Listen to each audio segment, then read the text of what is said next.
ये भी बात कही जाती है रजब का कोई रोजा रखने की दलील नहीं है। हम कहते हैं आपने पढ़ा क्या है, फिर फिका में पढ़ा क्या है आप? फिर मुझे तकलीफ होती है तो मैं थोड़े सख्त जुमले कहता हूं। पढ़ने गए थे या छेड़खानियां करने गए थे, क्या करने गए थे आप? मुझे तकलीफ होती है इस पर।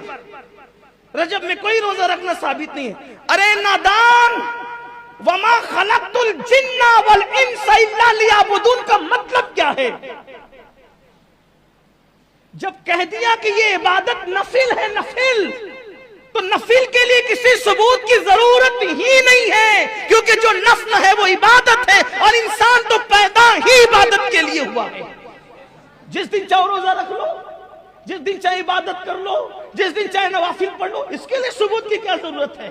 कुरान कह रहा है कि तुम्हें इबादत के लिए पैदा किया। जब पैदा ही इबादत के लिए हुए तो पैदाइश से लेकर मरे दम तक इबादत करते रहे तो भी हक तो यह है कि हक अदा ना हुआ। आप कैसी बात करते हैं? पढ़े लिखे हो, जरा अच्छे से रहो, वरना फिर हमें अपनी पुरानी रविश पे आने पे मजबूर मत करो। रजब के कूड़े फिर लेकर आते हो।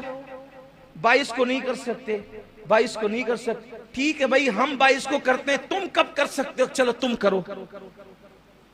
तुम कहते हो ना 22 को नहीं कर, तुम करो ना, कब कर सकते हो? करना तो है नहीं आपने, आप में इतनी हिम्मत तो है नहीं, फिर आप क्यों इस तरह की बात करते हो?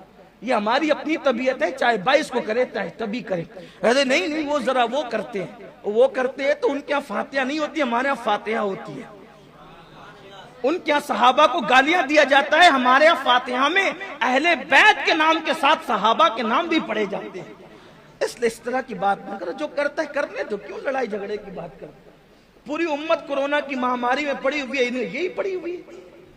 एक छोटा सा ला करके कुछ भी डाल देते हैं, पूरी उम्मत को लड़ा देते हैं। खुदा के लिए समझ। और आपसे भी कहता हूं, बहुत व्हाट्सएप के मुफ्तियों पे एतमाद न किया करो। थोड़ा जरा अपने बुजुर्गों को भी देखो, थोड़ा सा जरा मजबूत बनो। थोड़े से में आप जो है वो ढीले ढाले हो जाते हो।